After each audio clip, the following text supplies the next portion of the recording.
ஆச்சி மசாலா. எந்த சமையலும் ருசி தேடும் ரகசியம். 20 ரூபாய். ரொம்ப டயர்டா இருக்கு. இயற்கையான டேட்ஸ், பாதாம், பிஸ்தா, கேஷு அண்ட் ஹனி கொண்டு தயாரிக்கப்பட்ட லயன் டேட் நட் பைட்ஸ். முதல்வர் விஜய்க்கு சென்னை நீலாங்கரை மற்றும் பட்டினப்பாக்கத்தில் வீடுகள் உள்ளன. தற்போது விஜய் முதல்வரான நிலையில் இந்த 2 வீடுகளும் முதல்வரின் முகாம் அலுவலகங்களாக மாறியுள்ளன. முதல்வருடன் ஆலோசனை நடத்த அமைச்சர்கள், உயர் அதிகாரிகள் அடிக்கடி வந்து செல்கின்றனர். முதல்வரின் பட்டினப்பாக்கம் வீட்டைச் சுற்றி பள்ளிகள், வீடுகள் அதிக அளவில் உள்ளன. கோடை விடுமுறை முடிந்து பள்ளிகள் திறக்கும்போது தலைமைச் செயலகத்திற்கு விஜய் புறப்படும் நேரத்திலும் வீடு திரும்பும் நேரத்திலும் போக்குவரத்து நெரிசல் ஏற்பட வாய்ப்பு உள்ளது.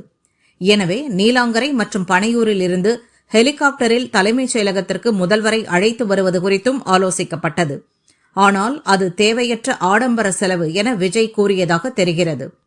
எனவே சென்னை அடையாறு கிரீன்வே சாலையில் உள்ள அமைச்சர்களுக்கான அரசு பங்களாக்களில் ஒன்றை முதல்வருக்கு ஒதுக்குவது குறித்து பரிசீலிக்கப்படுகிறது. திமுக முன்னாள் அமைச்சர்கள் தங்கம் தென்னரசு, காந்தி, மூர்த்தி உள்ளிட்ட 6 பேர் பங்களாக்களை காலி செய்துவிட்டனர். எதிர்க்கட்சித் தலைவராக இருந்த பழனிசாமியும் பங்களாவை விரைவில் காலி செய்ய உள்ளார். இதுபோன்று காலியாகும் பங்களாக்களில் ஒன்று முதல்வருக்கு ஒதுக்கப்படும் என தெரிகிறது.